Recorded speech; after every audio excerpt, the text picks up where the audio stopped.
Hello friends, কেমন আছো সবাই? আজ আমি বানাবো চটজলদি একটা রেসিপি, এগ অমলেট কারি। ফার্স্টে কড়াই গরম হলে দিতে হবে সাদা তেল। তেল যতক্ষণ গরম হচ্ছে ততক্ষণ আমি একটা বাটিতে সামান্য পেঁয়াজ কুচি দিয়ে ডিমটা ভেঙে নেব, আর তাতে দিয়ে দেব সামান্য হলুদ গুঁড়ো, আর দেব সামান্য একটু লবণ। এবার ডিমটাকে ভালোভাবে গুলে নিতে হবে। তারপর ওই গরম তেলে ডিমটাকে ছেড়ে দিতে হবে, আর ডিমটাকে ভালোভাবে লাল করে ভাজা হয়ে গেলে তুলে নিতে হবে। এরপর ওই কড়াইয়ে আরেকটু তেল দিয়ে তাতে দিতে হবে গোটা জিরে, তেজপাতা আর গোটা গরম মশলা।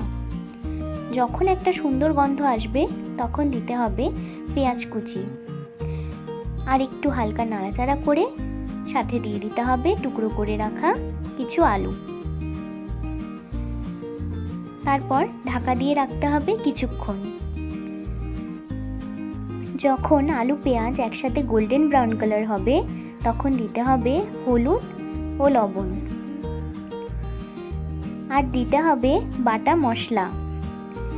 এই বাটা মশলায় আছে পেঁয়াজ, রসুন, আদা, শুকনো লঙ্কা, কাঁচা লঙ্কা আর টমেটো। তারপর দিয়ে দিলাম একটু চিকেন মশলা ফ্লেভারের জন্য আর জিরে পাউডার। এরপর মশলা কষে গেলে সামান্য জল দিয়ে কিছুক্ষণ নাড়াচাড়া করে ঢাকা দিয়ে রাখতে হবে 5 মিনিট।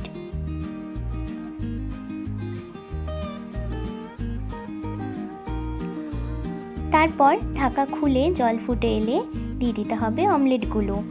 এরপর রেডি আমাদের এগ অমলেট কারি। বাড়িতে ট্রাই করে অবশ্যই জানাবেন কিন্তু। বাই।